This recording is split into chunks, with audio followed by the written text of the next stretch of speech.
بسم اللہ الرحمن الرحیم۔ السلام علیکم ورحمۃ اللہ وبرکاتہ۔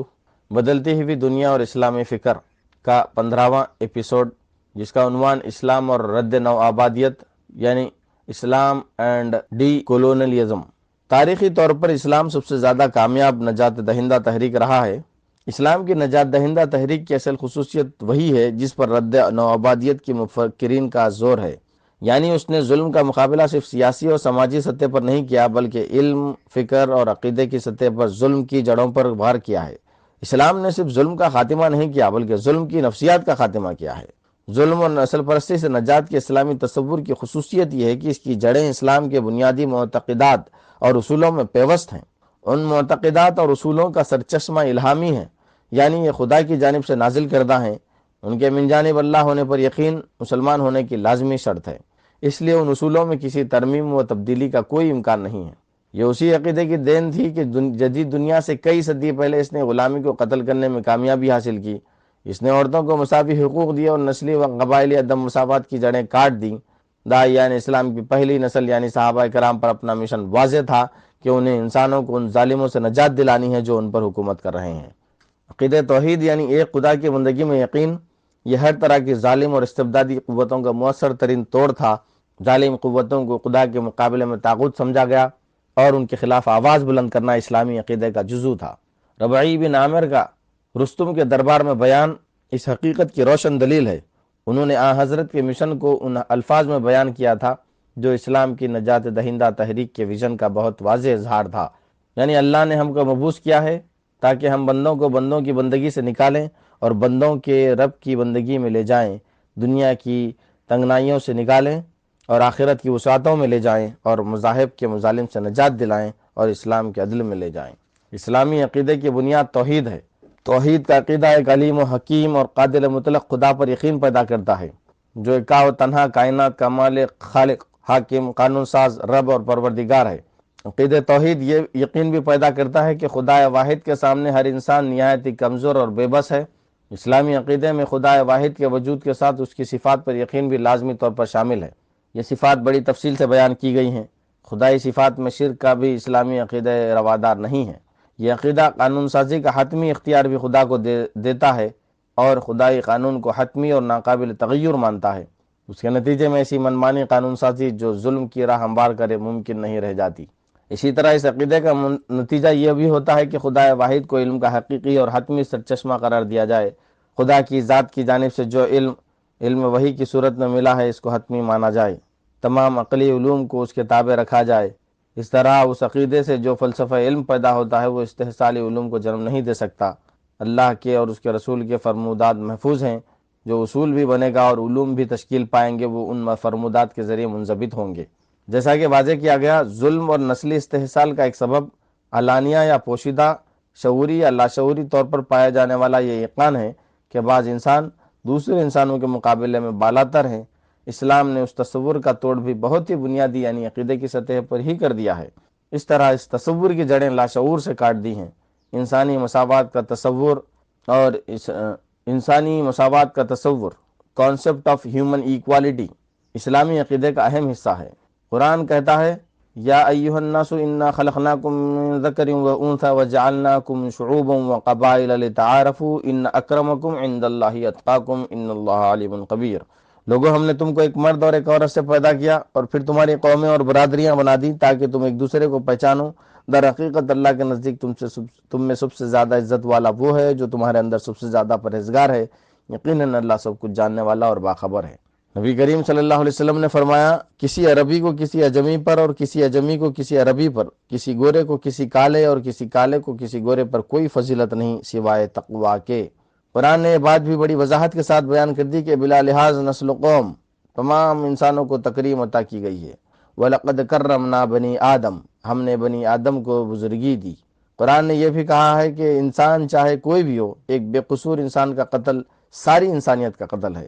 من قتل نفسا بغیر نفس او فساد فی الارض فکأنما قتل الناس جميعا ومن احیاها فکأنما احیا الناس جميعا۔ جس نے کسی انسان کو خون کے بدلے یا زمین میں فساد پھیلانے کے سوا کسی اور وجہ سے قتل کیا، اس نے گویا تمام انسانوں کو قتل کر دیا، اور جس نے کسی کی جان بچائی اس نے گویا تمام انسانوں کو زندگی بخش دی۔ اسلام کا مقصود تمام انسانوں کے ساتھ عدل ہے، اور عدل و انصاف کے معاملے میں بھی کسی قسم کی تفریق کا اسلام روادار نہیں ہے۔ یا ایھا الذین آمنوا کونوا قوامین بالقسط شہداء للہ ولو علی انفسکم او الوالدین والاقربین ان یکن غنیا او فقیرا فاللہ اولی بہما فلا تتبعوا الہوی ان تعدلوا وان تلؤوا او تعرضوا فان اللہ کان بما تعملون خبیرا۔ اے لوگو جو ایمان لائے ہو، انصاف کے علمبردار اور خدا واسطے کے گواہ بنو، اگرچہ تمہارے انصاف اور تمہاری گواہی کی زد خود تمہاری اپنی ذات پر یا تمہارے والدین اور رشتہ داروں پر ہی کیوں نہ پڑتی ہو۔ فریق معاملہ خواہ مالدار ہو یا غریب، اللہ تم سے زیادہ ان کا خیر خواہ ہے، لہٰذا اپنی خواہش نفسی کی پیروی میں عدل سے باز نہ رہو، اور اگر تم نے لگی لپٹی بات کہی یا سچائی سے پہلو بچایا تو جان رکھو کہ جو کچھ تم کرتے ہو اللہ کو اس کی خبر ہے۔ اعتقاد اور لاشعور کی سطح پر انسانی مساوات کا اصول ذہن نشین کرانے کے ساتھ ساتھ اسلام نے اس اصول کی مستقل یاد دہانی اور اس کے نفاذ کے لیے طاقتور ادارہ جات تشکیل دیے ہیں۔ 5 وقت کی نماز جہاں ایک خدا کی اطاعت اور بندگی کا طاقتور اظہار ہے، وہیں انسانی مساوات کے اسلامی تصور کا اظہار اور اس کی بار بار یاد دہانی کا مؤثر ذریعہ بھی ہے۔ مختلف نسلوں، قبیلوں، قوموں، سماجی پس منظر اور سماج کے مختلف طبقات کے انسان ٹخنے سے ٹخنا اور کاندھے سے کاندھا ملا کر سب وسطہ ہوتے ہیں، اور خدا واحد کے سامنے ان کی منظم صفیں سجدہ ریز ہو جاتی ہیں۔ مسجد میں آ کر تمام ہائرارکیاں اور تمام پروٹوکال ختم ہو جاتے ہیں۔ بندہ و صاحب و محتاج و غنی ایک ہوئے، تیری سرکار میں پہنچے تو سبھی ایک ہوئے، ایک ہی صف میں کھڑے ہو گئے محمود و ایاز، نہ کوئی بندہ رہا نہ کوئی بندے نواز۔ یہی معاملہ رمضان کے روزوں کا بھی ہے۔ روزہ جہاں بندے کے اندر خدا کے لیے سچی جانثاری اور محبت پیدا کرتا ہے، وہیں اس کا سماجی پہلو یہ ہے کہ اس کے ذریعے روزہ دار غریبوں کے درد کو محسوس کرتا ہے۔ سارا عالم اسلام ایک ساتھ روزہ رکھتا ہے۔ امیر غریب سب ایک ساتھ صبح اٹھتے ہیں، ایک وقت میں کھاتے ہیں، ایک وقت میں افطار کرتے ہیں، اور انسانی مساوات کے درس کو تازہ کرتے ہیں۔ اسلامی مساوات کا سب سے بڑا اور عظیم الشان مظاہرہ حج کے موقع پر ہوتا ہے، جب مختلف نسلوں، قومیتوں اور سماجی پس منظر کے مسلمان 6 دن ایک ہی طرح کے درویشانہ لباس میں، ایک ہی طرز کے خیموں میں، فقیرانہ انداز میں شب و روز گزارتے ہیں، اور اس حقیقت کو اپنے لاشعور میں تازہ کرتے ہیں کہ سارے انسان خدا کے بندے ہیں، اس کے سامنے بے بس اور محتاج ہیں، اور خدا کی نگاہ میں انسانوں کے سماجی مقام وغیرہ کی کوئی حیثیت نہیں ہے، سارے انسان برابر ہیں۔ زکوٰۃ معاشی برابری اور عدل کا اسلامی فارمولہ ہے۔ اصحاب دولت کے اثاثوں کی جملہ مالیت پر 2.5% کے برابر رقم صرف غریبوں کی بہبود اور دیگر فلاحی کاموں کے لیے وصول کی جاتی ہیں۔ آمدنی کے بجائے اثاثوں کی بنیاد پر زکوٰۃ کی وصولی 2 طرح سے معاشی مساوات میں رول ادا کرتی ہے۔ ایک تو یہ ہے کہ اس کے نتیجے میں زیادہ بڑی رقم فلاح و بہبود کے لیے، ویلفیئر کے لیے دستیاب ہوتی ہے۔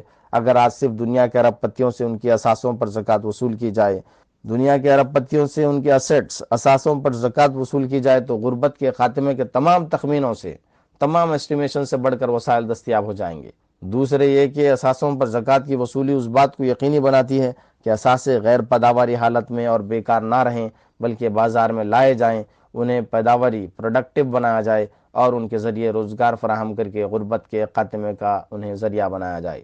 دولت کے چند ہاتھوں میں ارتکاز کو روکنے کے لیے اسلام نے سود کو ممنوع قرار دیا ہے۔ اس نے وراثت کے ایسے اصول دیے ہیں جن کے ذریعے دولت کبھی چند ہاتھوں میں مرکوز نہیں ہو پاتی۔ ان اصولوں کے ساتھ اسلام نے اپنے ماننے والوں کو بار بار ترغیب دی ہے کہ وہ غریبوں اور کمزوروں کے حقوق کے لیے عدل و انصاف کے لیے کھڑے ہوں۔ قرآن کے مطابق تمام استحصالی قوتیں اللہ کی دشمن اور طاغوت ہیں، اور قرآن نے اپنے متبعین کے لیے لازمی قرار دیا ہے کہ وہ طاغوت کے خلاف اٹھ کھڑے ہوں اور اس کی ممکنہ حد تک شدید مزاحمت کریں۔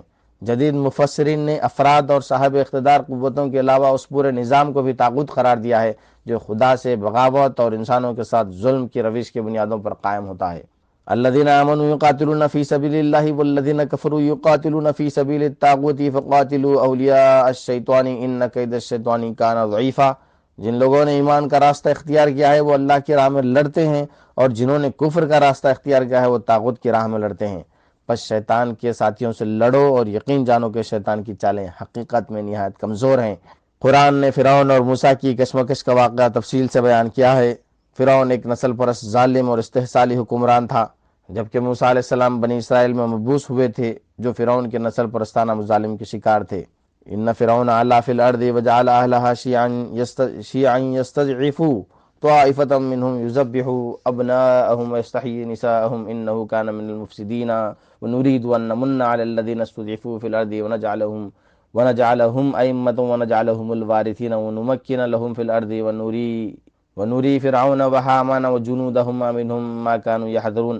واقعہ یہ ہے کہ فرعون نے زمین میں سرکشی کی اور اس کے باشندوں کو گروہوں میں تقسیم کر دیا، اور ان میں سے ایک گروہ کو وہ ذلیل کرتا تھا اور اس کے لڑکوں کو قتل کرتا اور اس کی لڑکیوں کو جیتا رہنے دیتا تھا۔ فی الواقع وہ مفسد لوگوں میں سے تھا، اور ہم یہ ارادہ رکھتے تھے کہ مہربانی کریں ان لوگوں پر جو زمین میں ذلیل کر کے رکھے گئے تھے، اور انہیں پیشوا بنا دیں اور انہی کو وارث بنائیں، اور زمین میں ان کو اقتدار بخشیں، اور ان سے فرعون و حامان اور ان کے لشکروں کو وہی کچھ دکھلا دیں جس کا انہیں ڈر تھا۔ قرآن نے مفسدین کے مقابلے میں مستضعفین کی مدد کرنے اور ان کی نجات کے لیے اٹھ کھڑے ہونے کا حکم دیا ہے۔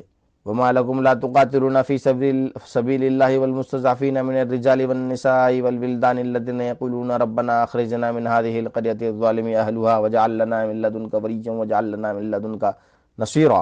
آخر کیا وجہ ہے کہ تم اللہ کی راہ میں ان بے بس مردوں، عورتوں اور بچوں کی خاطر نہ لڑو جو کمزور پا کر دبا لیے گئے ہیں، اور فریاد کر رہے ہیں کہ خدایا ہم کو اس بستی سے نکال جس کے باشندے ظالم ہیں، اور اپنی طرف سے ہمارا کوئی حامی و مددگار پیدا کر دے۔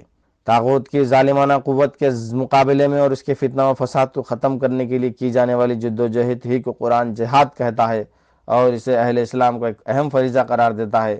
جہاد کے بارے میں بعض اسلامی حکام میں بڑی وضاحت کے ساتھ موجود ہے کہ اس کی مختلف شکلیں ہو سکتی ہیں، جہاں پر امن مزاحمت کے روپ میں بھی ہوتا ہے، اور بعض صورتوں میں شریعت کی دی ہوئی شرطوں کے مطابق مصلح جنگ کے روپ میں بھی۔ جہاد کی شکلیں حالات کے لحاظ سے متعین ہوتی ہیں، لیکن ظلم و استحصال کے خلاف جد و جہد ایک ایسا فریضہ ہے جو ہر حال میں اہل اسلام پر عائد ہوتا ہے۔ اس طرح اسلام رد نو آبادیت کا مکمل فریم ورک فراہم کرتا ہے۔ اسلامی فریم ورک مکمل بھی ہے اور پائیدار بنیادوں پر استوار بھی ہے۔ اس نے عقیدے کی سطح پر بہت واضح بنیادیں فراہم کی ہیں جو نو آبادیت اور ظلم و استحصال کی دیگر شکلوں کی جڑیں کاٹتی ہیں۔ ایک خدا کی طاقت و قوت اور اس کے سامنے جواب دہی نیز انسانی مساوات کا گہرا احساس اور شعور پیدا کرتی ہے۔ اس شعور کو ہر دم تازہ رکھنے کا کام اسلامی عبادتیں کرتی ہیں، جن کا اصل مقصد خدا سے تعلق کا استحکام ہے، لیکن ساتھ ہی ساتھ خدا کے بندوں سے صحیح تعلق کی بھی وہ تربیت دیتی ہے۔ دولت کی منصفانہ تقسیم اور معاشی عدل کے لیے اس نے پائیدار بنیادوں پر ادارہ جاتی نظام قائم کیا ہے، اور اپنے پیرووں کو ظلم کے خاتمے اور عدل و انصاف کے قیام کے لیے جد و جہد کرنے کا حکم دیا ہے۔ اس طرح اس بات کو یقینی بنایا ہے کہ ہر زمانے میں ایک فعال گروہ ظلم کی ہر شکل کے خلاف مزاحم بنا رہے۔